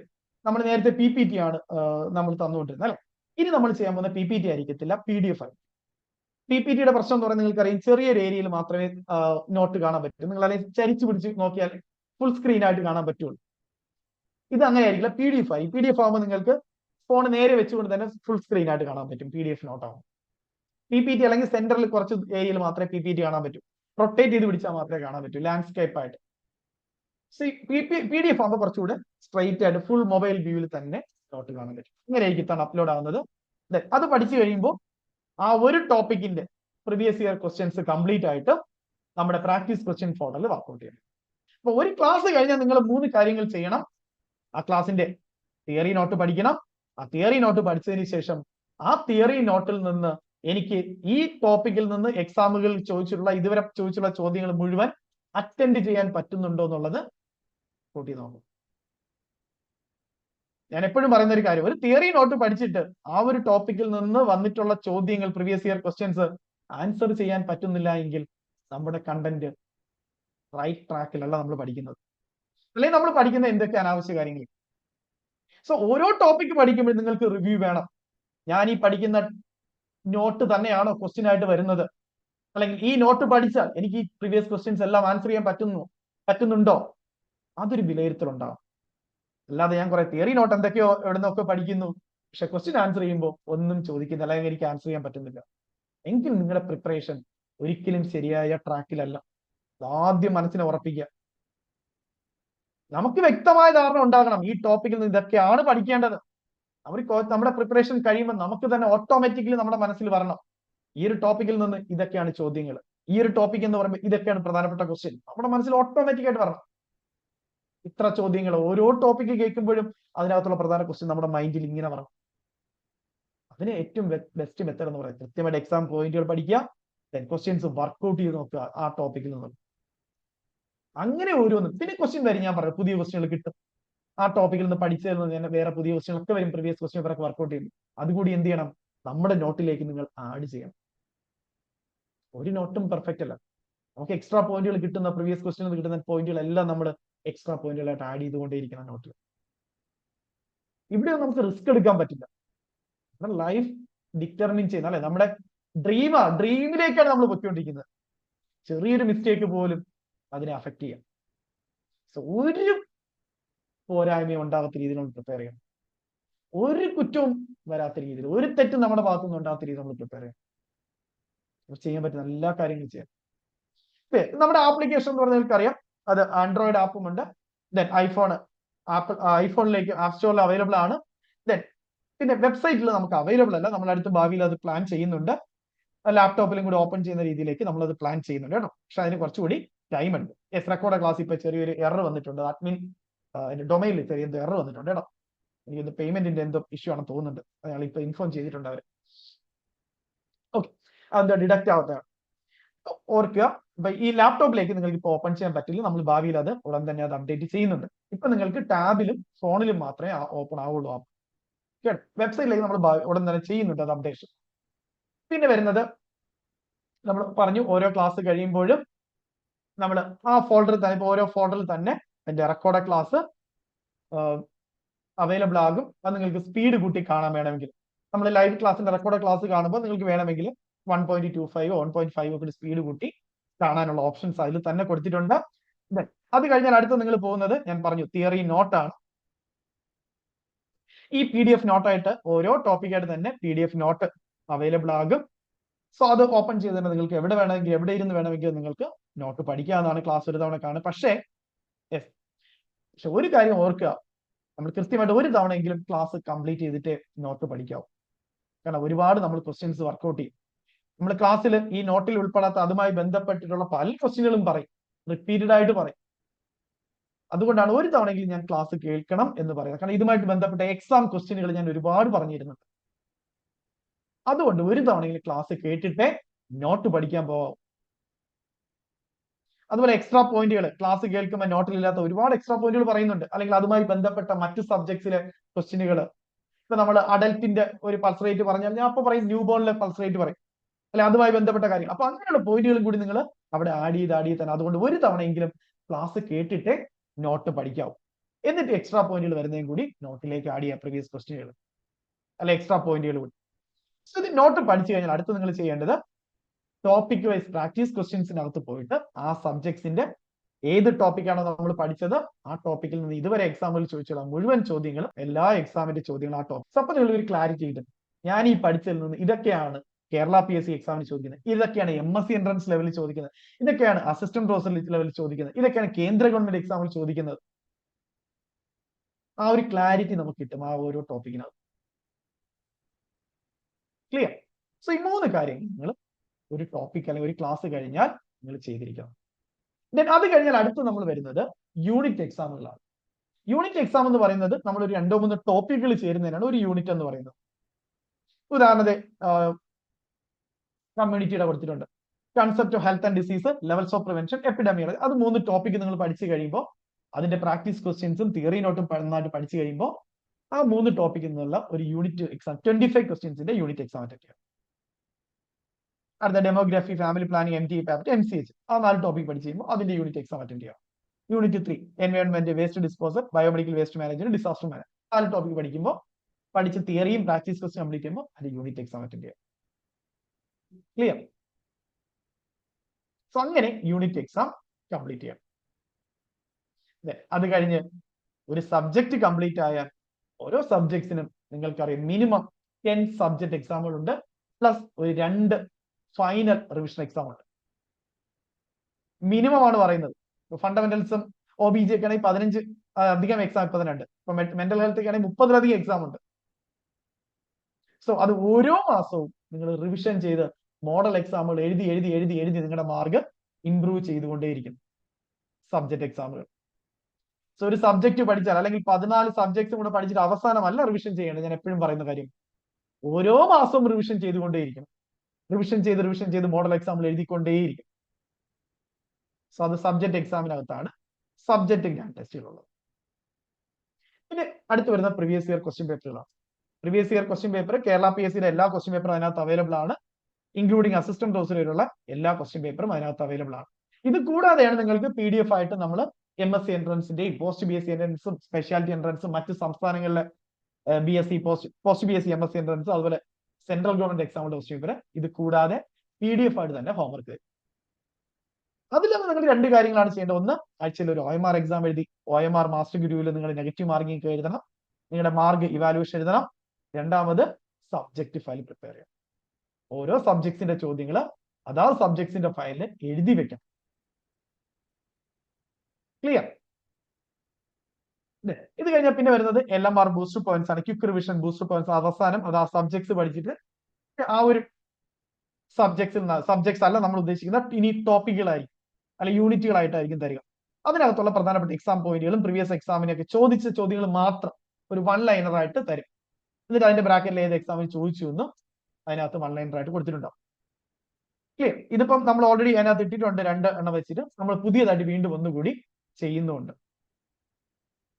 ക്ലിയർ? അതാണ് LMR ബൂസ്റ്റർ പോയിന്റ്സ്. ഇപ്പൊ നിങ്ങൾക്ക് അറിയാം, കഴിഞ്ഞ എക്സാമിനൊക്കെ ഒരുപാട് ക്വസ്റ്റ്യൻസ് ഈ LMR ബൂസ്റ്റർ പോയിന്റ്സിനകത്ത് ഉണ്ടായിരുന്നു. കഴിഞ്ഞ DME എക്സാമിൽ പോയി, അതുപോലെ റെയിൽവേയുടെ എക്സാമിന് അതിനൊക്കെ ഒരുപാട് LMR, JPHനൊക്കെ ഒരുപാട് ക്വസ്റ്റ്യൻ കിട്ടിയായിരുന്നു LMR ബൂസ്റ്റർ പോയിന്റ്സിനകത്തും. പിന്നെ വരുന്നത് NCLEX RN ക്വസ്റ്റ്യൻസ് ആണ്. ഇപ്പൊ നിങ്ങൾക്ക് അറിയാം, മെഡ്സർജ് പോലുള്ള OBG പോലുള്ള സബ്ജക്ട്സുകളിലൊക്കെ കുറച്ച് ക്വസ്റ്റ്യൻസ് എങ്കിലും ഈ എയിംസ് പോലുള്ള എക്സാമുകളുടെ പാറ്റേണിൽ ക്ലിനിക്കൽ ബേസ്ഡ് ക്വസ്റ്റ്യൻസ് ഒക്കെ വരുന്നുണ്ട്. അപ്പൊ അത് നിങ്ങൾക്ക് കുറച്ച് ഫെമിലിയാരിറ്റി കിട്ടാൻ വേണ്ടി നമ്മൾ NCLEX RN ക്വസ്റ്റ്യൻസും കൂടി നിങ്ങൾക്ക് ഓരോ സബ്ജക്ട് വൈസ് അപ്ലോഡ് ചെയ്തിട്ടുണ്ട്. അതും കൂടി നിങ്ങൾ പ്രാക്ടീസ്, പ്രത്യേകിച്ച് നിങ്ങൾക്ക് അറിയാം എയിംസ് നോർസെറ്റ് പോലുള്ള എക്സാം പ്രിപ്പയർ ചെയ്യുന്നവർക്ക് മസ്റ്റ് ആണ് NCLEX RN ക്വസ്റ്റ്യൻസ് എന്ന് പറയുന്നത്. കാരണം എയിംസിന്റെ മെയിൻസ് കംപ്ലീറ്റും അല്ലെങ്കിൽ 50% ക്വസ്റ്റ്യൻസും NCLEX RN ക്വസ്റ്റ്യൻസ് ആണ്, അല്ലെങ്കിൽ ആ ഒരു ലെവലിലുള്ള ക്ലിനിക്കൽ ബേസ്ഡ് ക്വസ്റ്റ്യൻസ് ആണ്. സോ അത് നിങ്ങൾക്ക് വർക്ക്ഔട്ട് ചെയ്യാനായിട്ടുണ്ടാവും. ഓക്കെ ആണോ? ഇത്രയും കാര്യങ്ങളാണ് നമ്മുടെ ഈ ഒരു കോഴ്സിനകത്ത് വരിക. ക്ലിയർ? സോ നിങ്ങൾ ചെയ്യേണ്ട രണ്ട് കാര്യങ്ങൾ എപ്പോഴും ഞാൻ പറയുന്നത്, നിങ്ങളൊരു പ്രിപ്പറേഷൻ ചെയ്യുമ്പോൾ നിങ്ങൾ എപ്പോഴും, ഞാൻ കഴിഞ്ഞ ഇപ്പൊ നേഴ്സിംഗ് ട്യൂട്ടർ ആണെങ്കിലും അസിസ്റ്റന്റ് പ്രൊഫസർ ആണെങ്കിലും എല്ലാം നമ്മൾ ഒരേ അപ്രോച്ചാണ്. കാരണം ഇതെല്ലാം ഒരേ പാറ്റേൺ എക്സാം ആണ്, ഒരേ പാറ്റേണിൽ തന്നെയാണ് എക്സാം. ലെവൽ മാത്രം ക്വസ്റ്റ്യൻസ് ഇച്ചിരി ഇച്ചിരി കൂടുന്നതേ ഉള്ളൂ. ഈവൻ കഴിഞ്ഞ ഒരു അസിസ്റ്റന്റ് പ്രൊഫസർ ഒക്കെ ആണെങ്കിൽ DME എക്സാം അതിനേക്കാൾ ടഫായിരുന്നു, അല്ലെ? സോ ഇവിടെ നിങ്ങൾ എപ്പോഴും ഞാൻ പറയുന്നത്, നിങ്ങൾ മാതൃകയാക്കേണ്ടത് ഒരു MBBSന്റെ നീറ്റ് എൻട്രൻസിന് പ്രിപ്പയർ ചെയ്യുന്ന കുട്ടികളെ. അവരെങ്ങനെയാണോ സിസ്റ്റമാറ്റിക് ആയിട്ട് പഠിക്കുന്നത് ആ ഒരു രീതിയിൽ നിങ്ങൾ പെർഫെക്റ്റ് ആയിട്ട് പഠിക്കണം. അല്ല, അവരൊക്കെ ഒരു ആഴ്ച പഠിക്കുന്ന പോലെ ഫിസിക്സിന്റെ ഒരു യൂണിറ്റ് പഠിക്കും, കെമിസ്ട്രിയുടെ ഒരു യൂണിറ്റ് പഠിക്കും, ദെൻ ബോട്ടണിയുടെ ഒരു യൂണിറ്റ് പഠിക്കും, സുവോളജിയുടെ ഒരു യൂണിറ്റ് പഠിക്കും. ഇത് പക്കയായിട്ട്, അല്ലെ, ഓൾറെഡി അവർ 2 വർഷം കൊണ്ട് പഠിച്ച കാര്യങ്ങളുടെ ഓരോ യൂണിറ്റുകളാണ്. +1 സിലബസ്, +2 സിലബസ്. ആ ഒരു യൂണിറ്റ് ആയിരിക്കും ഫിസിക്സ് പഠിക്കുക, കെമിസ്ട്രി പഠിക്കുക, ബോട്ടണി, സുവോളജി പഠിക്കുക. അവർ ആ ഒരാഴ്ച കൊണ്ട് ഈ സബ്ജക്ട്സിന്റെ ആ ഓരോ യൂണിറ്റും നല്ല അടിപൊളിയായിട്ട് തിയറി പഠിക്കും, എക്സാം പോയിന്റുകൾ ബേസിസിൽ.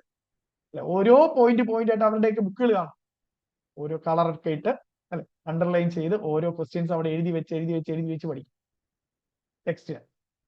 ദെൻ അതിനുശേഷം അവർ ചെയ്യുന്ന എന്താണ്, ആ ഒരു യൂണിറ്റിൽ നിന്ന് ഇതുവരെ എൻട്രൻസ് എക്സാമ്പിൾ, ഇന്ത്യയിലെ എൻട്രൻസ് എക്സാമ്പിൾക്ക് ചോദിച്ചിട്ടുള്ള മുഴുവൻ ചോദ്യങ്ങൾ വർക്കൗട്ട് ചെയ്ത് പഠിക്കും.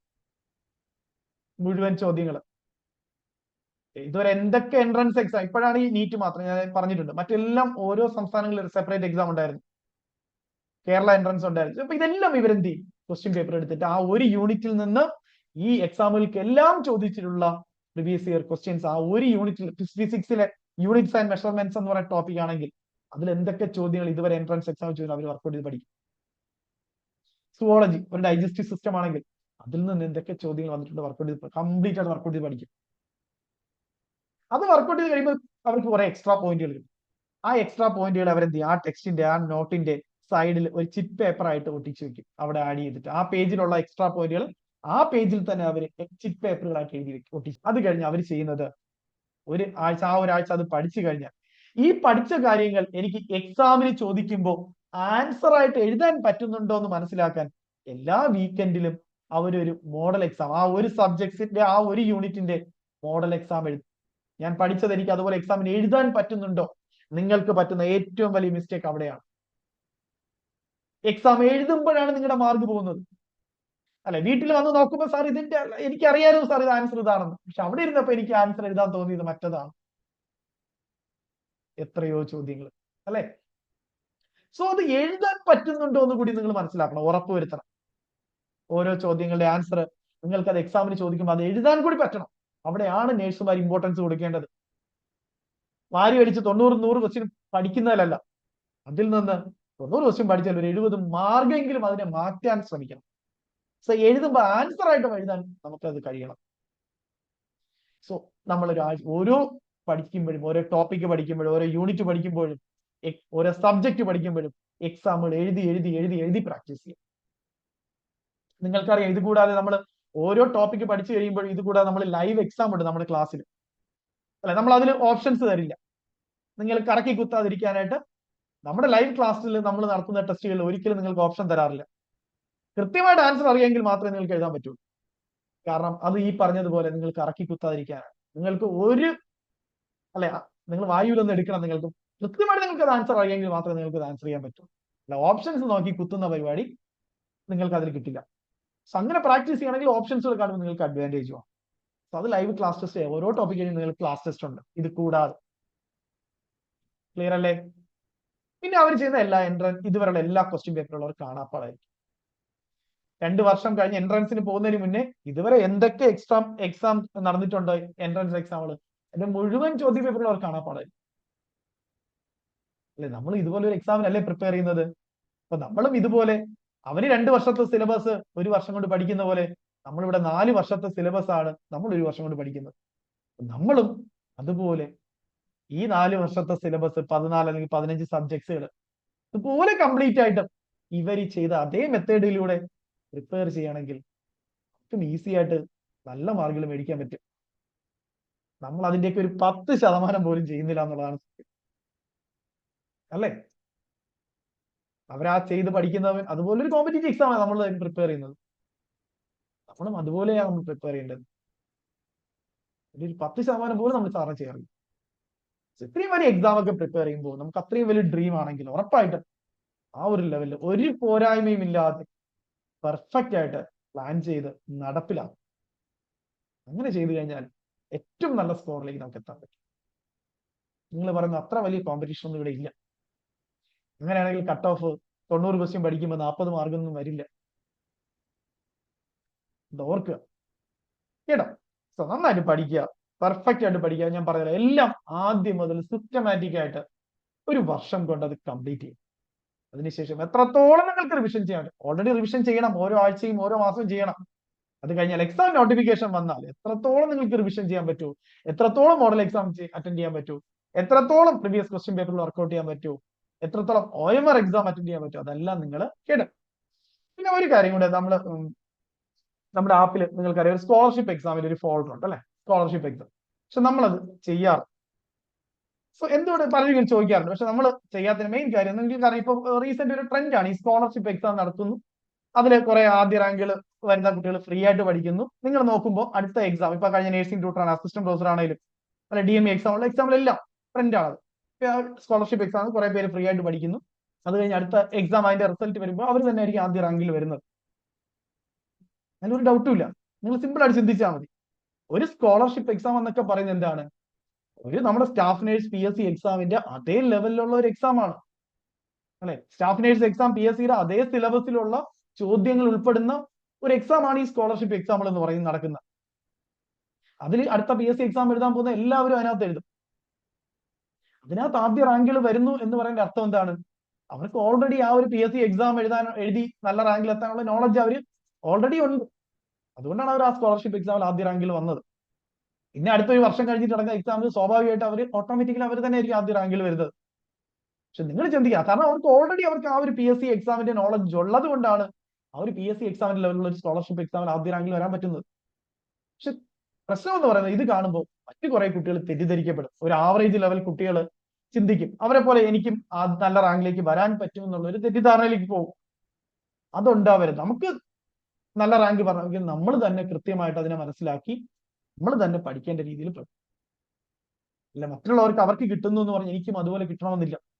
നമ്മുടെ ലെവൽ മനസ്സിലാക്കും, നമ്മൾ എവിടെ നിൽക്കുന്നു. അവരൊരു PSC എക്സാമിന്റെ നോളജ് ഓൾറെഡി ഉള്ളത് കൊണ്ടാണ് PSC എക്സാം ലെവലുള്ള ഒരു സ്കോളർഷിപ്പ് എക്സാമിൽ ആദ്യ റാങ്കിൽ വരുന്നത്. അതേ ലെവലിൽ നമ്മൾ ഉണ്ടെങ്കിൽ ഓക്കെ, നമുക്ക് ഓട്ടോമാറ്റിക്കലി കിട്ടും. അവർ സ്വന്തമായിട്ട് പഠിച്ചാലും പഠിച്ചില്ലെങ്കിലും അവർക്ക് ഉറപ്പായിട്ട് അടുത്ത എക്സാമിൽ കിട്ടും. പക്ഷെ നമ്മൾ അതുപോലെ ആണോ, ആ ലെവലിലാണോ എന്നുള്ളത് നമ്മൾ ചിന്തിക്കുക. അങ്ങനെ ഒരു തെറ്റിദ്ധാരണ വരുന്നത് കൊണ്ടാണ് നമ്മൾ ഫോൾഡർ ഇട്ടിട്ടും പിന്നെ അത് മാറ്റിയത്, അങ്ങനെ ഒരു ട്രെൻഡിന്റെ ആവശ്യം അതിന്റെ പുറകെ പോകാത്തത്. കാരണം അത് മാത്രമല്ല, നമുക്ക് ഒന്നും അറിയാതെ വന്ന് നല്ല മാർക്ക് വാങ്ങി ജോലി കിട്ടുന്നവരെയാണ്, അതാണ് ഏറ്റവും സന്തോഷം തരുന്നത്. അല്ല, അത്യാവശ്യം നോളജ് ഉള്ളവർക്ക് അവർ ചുമ്മാ എഴുതിയാൽ അവർക്ക് കിട്ടും, അവർ സ്വന്തമായിട്ട് വായിച്ച് പഠിച്ചാൽ അവർക്ക് കിട്ടും, അതിൽ ഡൗട്ടൊന്നുമില്ല. ഒരു സ്കോളർഷിപ്പ് എക്സാം എഴുതി നല്ല റാങ്ക് വരാൻ പറ്റുന്നവർക്ക് അവർ വെറുതെ എഴുതിയാൽ അവർക്ക് കിട്ടും. പക്ഷെ ഒന്നും അറിയാതെ വന്നിട്ട് നമ്മൾ പറയുന്ന കാര്യങ്ങൾ അതുപോലെ ഫോളോ ചെയ്ത് അതുപോലെ പഠിച്ച് വളരെ നല്ല മാർക്കോട് നല്ല ജോലി കിട്ടുമ്പോൾ അവർ വിളിച്ച് പറയുമ്പോൾ കിട്ടുന്ന ഒരു സന്തോഷം ഉണ്ടാവും. അതാണ് നമ്മുടെ ഒരു ത്രില്ല് എന്ന് പറയുന്നത്. നമുക്ക് കിട്ടുന്ന ഏറ്റവും വലിയ സാറ്റിസ്ഫാക്ഷൻ എന്ന് പറയുന്നത് അതാണ്. സോ അതുകൊണ്ടാണ് ഈ സ്കോളർഷിപ്പ് എക്സാമിന് പുറകെ നമ്മൾ പോകാത്തത് കേട്ടോ. പലരും മെസ്സേജ് ചെയ്യണം, ഫോൾഡർ ഉണ്ടല്ലോ സാർ, അതിനകത്തൊന്നും എക്സാം നടത്താത്ത എന്താന്നുള്ളത്. അതാണ് മെയിൻ കാര്യം എന്ന് പറയുന്നത്. നമ്മൾ നമ്മുടെ ലെവൽ ആദ്യം മനസ്സിലാക്കുക, നമ്മൾ എവിടെ നിൽക്കുന്നു, നമുക്കിനി എന്തൊക്കെ പഠിക്കണം, എന്തൊക്കെ പഠിച്ചാലാണ് എനിക്ക് ഈ എക്സാമിന് നല്ല മാർക്കിലേക്ക് പോകാൻ കഴിയുക. അതിന് നമ്മൾ നമ്മുടെ ലെവൽ ആദ്യം അസസ് ചെയ്യണം. അതിനാണ് നമ്മൾ ആദ്യം റിവ്യൂ ക്വസ്റ്റ്യൻ പേപ്പറുകൾ തരുന്നത്. നിങ്ങൾ ആദ്യം ഇതൊന്ന് റിവ്യൂ ചെയ്ത് മനസ്സിലാക്കും, നിങ്ങൾ എവിടെ നിൽക്കുന്നു, ഞാൻ ഇനി എന്തൊക്കെ കാര്യങ്ങൾ പഠിച്ചാലാണ് ഇതിൽ നല്ലൊരു മാർക്കിലേക്ക് എനിക്ക് എത്താൻ പറ്റുക. അത് നിങ്ങൾ അനലൈസ് ചെയ്തേ പറ്റുള്ളൂ. അല്ല മറ്റുള്ളവർ കിട്ടുന്നു അതുപോലെ എനിക്കും കിട്ടുമെന്നുള്ള ഒരു തെറ്റിദ്ധാരണ പോലും. നമ്മുടെ ലെവൽ അസസ് ചെയ്തിട്ട് നമ്മൾ ഓരോ കാര്യങ്ങളായിട്ട് പഠിച്ച് സിലബസ്, എങ്കിൽ പിന്നെ നമുക്ക് ഒരിക്കലും തോൽക്കേണ്ടി വരില്ല. നമ്മുടെ പോരായ്മകളും നമ്മുടെ മിസ്റ്റേക്കുകളും കറക്റ്റ് ചെയ്ത് തന്നെ മുന്നോട്ട് പോകണം കേട്ടോ.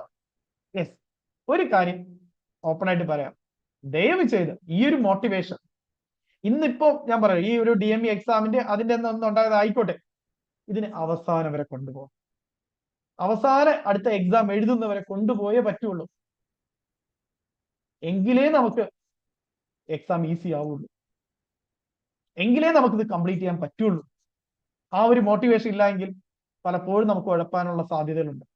ഈ DME എക്സാമിന്റെ ക്ഷീണമൊക്കെ മാറിക്കഴിയുമ്പോൾ നമ്മൾ ഓട്ടോമാറ്റിക്കലി ചിലപ്പോൾ നല്ല റാങ്കിലേക്ക് വരാം, ചിലപ്പോൾ മോശം റാങ്കിലേക്കൊക്കെ പോവാം. അവിടെ എന്ത് ചെയ്യും? അത് കഴിയുന്നു, അതിന്റെ കുറച്ച് വിഷം അത് കഴിഞ്ഞു. അങ്ങനെ ചെയ്യരുത്. നമ്മൾ നമ്മുടെ ലക്ഷ്യം നമ്മുടെ കയ്യിൽ കിട്ടുന്നത് വരെ ഇതേ മോട്ടിവേഷൻ, ഇതേ ഫയർ നമ്മുടെ ഉള്ളിൽ ഉണ്ടാകണം. ഇതേ ആ ഒരു ഡ്രീമിലേക്കുള്ള ആ ഒരു, അല്ലെ, നമ്മൾ ഡ്രൈവ് റിഡക്ഷൻ തിയറി പഠിച്ചിട്ടുണ്ട്. വെറുതെ പഠിച്ചാൽ പോലെ അതൊക്കെ അപ്ലൈ ചെയ്യണം. ആ നീഡിനെ സാറ്റിസ്ഫൈ ചെയ്യുന്നത് വരെ നമുക്ക് ആ ഒരു മോട്ടിവേഷൻ ഉള്ളിൽ ഉണ്ടാവണം. സാറ്റിസ്ഫൈ ചെയ്തിട്ടേ ആ ഫയർ കെട്ടടങ്ങാവും. ആ ലക്ഷ്യം നേടിയിട്ടേ നമ്മുടെ ആ ഉള്ളിലെ തീ കെട്ടടങ്ങാവും. ഒരിക്കൽ കൂടി ഞാൻ ഓർപ്പിക്കുന്നു, ഒരിക്കലും ഷോർട്ട് കട്ടുകൾ തേടി പോകരുത്. റെഡിമെയ്ഡ് സാധനങ്ങൾ, ക്യാപ്സ്യൂളുകൾ, നമ്മളാണ് അതിനെ മനസ്സിലാക്കിയിട്ട് എക്സാമിന്റെ ആ ഒരു ലെവലിൽ നമ്മളെ കൊണ്ട് എത്തിക്കേണ്ടത്. എല്ലാ കാര്യങ്ങളും ഞാൻ പ്രൊവൈഡ് ചെയ്യും. ഞാൻ ഓപ്പണായിട്ട് ഉറപ്പ് വന്ന എല്ലാ കാര്യങ്ങളും, തിയറി നോട്ട്, ഏറ്റവും ബെസ്റ്റ് നോട്ട് തന്നെ നിങ്ങൾക്ക് തിയറി നോട്ട് കിട്ടും.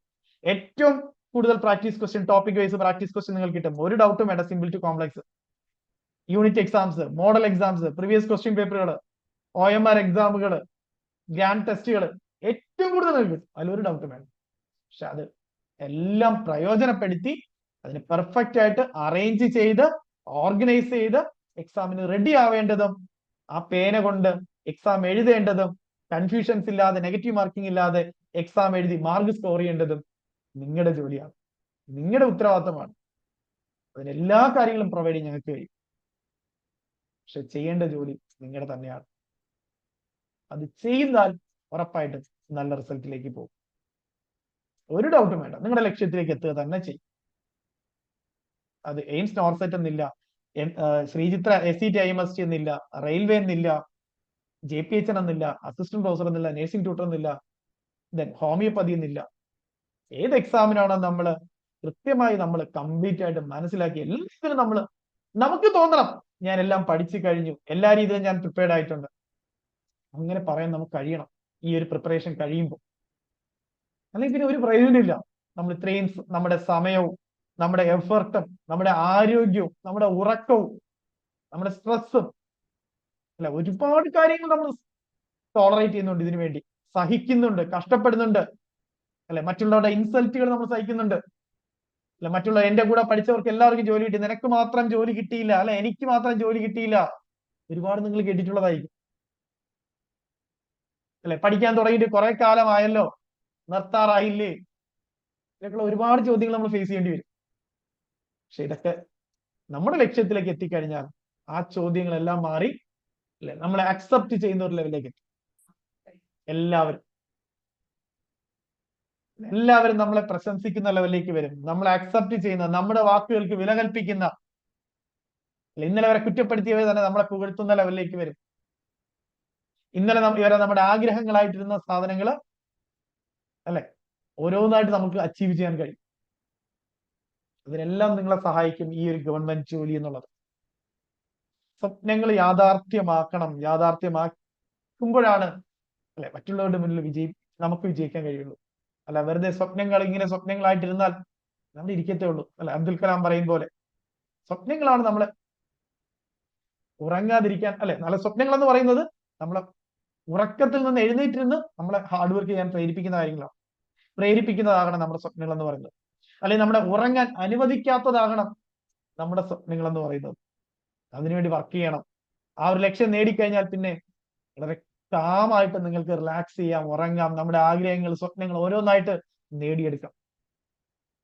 ഞാൻ എപ്പോഴും ഞാൻ പറയുന്ന ഒരു വാക്കാണ്, അല്ലെ, സച്ചിൻ തെണ്ടുൽക്കർ ലാസ്റ്റ് അയാളുടെ റിട്ടയർമെന്റ് ടെസ്റ്റിൽ ലാസ്റ്റ് പറയുന്ന ഒരു സ്പീച്ച് ഉണ്ട്. ഞാൻ വീണ്ടും നിങ്ങളെ ഓർപ്പിക്കുന്ന ഒരു സ്പീച്ച്. ഒരിക്കലും എന്തുകൊണ്ടാണ് ഞാൻ വിജയിച്ചു എന്ന് ഉള്ളതിനുള്ള ഉത്തരമായിട്ട് സച്ചിൻ തെണ്ടുൽക്കർ പറഞ്ഞത്, ഞാൻ ഒരിക്കലും ഷോർട്ട് കട്ടുകൾ തേടിപ്പോയിട്ടില്ല എന്നുള്ളത്. ഷോർട്ട് കട്ടുകളുടെ പുറകെ ഞാൻ പോയിട്ടില്ല എന്നുള്ളതാണ് സച്ചിൻ തെണ്ടുൽക്കർ അതിന് ആൻസർ ആയിട്ട് പറയുന്നത്. സോ ഷോർട്ട് കട്ടുകളുടെ പുറകെ പോകരുത്. നിങ്ങളെ മനസ്സിലാക്കുക, നിങ്ങളുടെ ലെവല് മനസ്സിലാക്കുക, നിങ്ങളുടെ പോരായ്മകൾ മനസ്സിലാക്കുക, അതിനെ ഓവർകം ചെയ്യാനായിട്ട് നന്നായിട്ട് ഹാർഡ് വർക്ക് ചെയ്യുക. ഷോർട്ട് കട്ടുകളുടെ പുറകെയും ക്യാപ്സ്യൂളുകളുടെ പുറകെയും റെഡിമെയ്ഡ് സാധനങ്ങളുടെ പുറകെ പോകാതെ നന്നായിട്ട് ഹാർഡ് വർക്ക് ചെയ്യുക. സ്മാർട്ട് വർക്ക് എന്നൊക്കെ പറയാനൊക്കെ എളുപ്പമാണ്, പക്ഷേ എപ്പോഴും അവിടെ ഒരു ലക്ക് ഫാക്ടർ ഉണ്ട്. ഒരു ലക്ക് ഫാക്ടർ ദയവ് ഇത് സ്ക്രീനിൽ വരയ്ക്കരുത് കേട്ടോ. സോ സ്മാർട്ട് വർക്ക് ചെയ്യാം, പക്ഷെ അപ്പോഴും അവിടെ ഒരു ലക്ക് ഫാക്ടർ ഉണ്ടാവും. സോ നമ്മൾ ഹാർഡ് വർക്ക് ചെയ്താൽ, കൃത്യമായി പ്ലാൻ ചെയ്ത് എല്ലാം ഒരുപോലെ ചെയ്തു കഴിഞ്ഞാൽ നമുക്ക് അവിടെ ലക്ക് ഫാക്ടറിനെ ഡിപ്പെൻഡ് ചെയ്യേണ്ടി വരില്ല. നമുക്ക് കിട്ടിയാൽ കിട്ടി, അങ്ങനെ ഒരു സാഹചര്യം.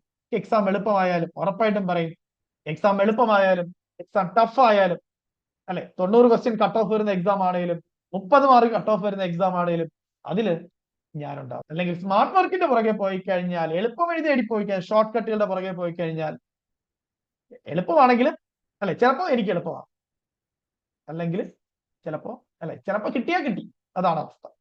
പക്ഷെ നമ്മൾ കൃത്യമായിട്ട് ഹാർഡ് വർക്ക് ചെയ്ത് കൃത്യമായിട്ട് എല്ലാം ഒരുപോലെ പെർഫെക്റ്റ് ആയിട്ട് ചെയ്ത് കഴിഞ്ഞാൽ ഞാൻ പറയും 30 മാർക്കാണ് കട്ട് ഓഫ് എങ്കിൽ നിങ്ങൾ അതിന്റെ മുകളിൽ ഉണ്ടാവും. 90 മാർക്കാണോ കട്ട് ഓഫ്, നിങ്ങൾ അതിന്റെ മുകളിൽ ഉണ്ടാവും. കാരണം നിങ്ങളൊരു കോമ്പറ്റേറ്റീവ് എക്സാമിന് ഒരു വിദ്യാർത്ഥി പഠിക്കേണ്ട എല്ലാ ലെവലിലും നിങ്ങൾ പ്രിപ്പയർ ചെയ്ത് കഴിഞ്ഞു. ഇതിനപ്പുറത്ത് ഒരാളും പ്രിപ്പയർ ചെയ്യില്ല. ആ ലെവലിൽ എനിക്ക് പറയാൻ കഴിയും. 90 ക്വസ്റ്റ്യൻ വന്നാൽ ഉറപ്പായിട്ടും ഞാൻ അതിന് മുകളിൽ, 30 ക്വസ്റ്റിനെ കട്ട് ഓഫ് ഞാൻ പഠിച്ചത് വന്നിട്ടുള്ളൂവെങ്കിൽ ഉറപ്പായിട്ടും എനിക്ക് അതിന് മുകളിൽ വരാൻ പറ്റും. ഇനി ദയവ് ചെയ്ത് അതിൽ തന്നെ ഞാൻ അവസാനിപ്പിക്കുന്നു. രണ്ട് കാര്യങ്ങൾ. ഒന്ന്, സച്ചിൻ തെണ്ടുൽക്കർ പറഞ്ഞതുപോലെ ഷോർട്ട് കട്ടുകളുടെ പുറകെ പോകരുത്. നന്നായിട്ട് ഹാർഡ് വർക്ക് ചെയ്യുക, കൃത്യമായിട്ട് നമ്മുടെ പോരായ്മകളെ ഓവർകം ചെയ്തുകൊണ്ട് അത് മനസ്സിലാക്കി അതിനെ സോൾവ്. തുഷാര സ്ക്രീനിൽ വരയ്ക്കരുത് കേട്ടോ. യെസ്, നമ്മുടെ പോരായ്മകൾ മനസ്സിലാക്കി അതിനെല്ലാം ഓവർകം ചെയ്യാണ്ട് ഹാർഡ് വർക്ക് ചെയ്യുക. റിവൈസ് റിവൈസ് റിവൈസ്, എനിക്കത് മാത്രമേ പറയാനുള്ളൂ. പ്രോപ്പറായിട്ട് റിവിഷൻ ചെയ്യണം.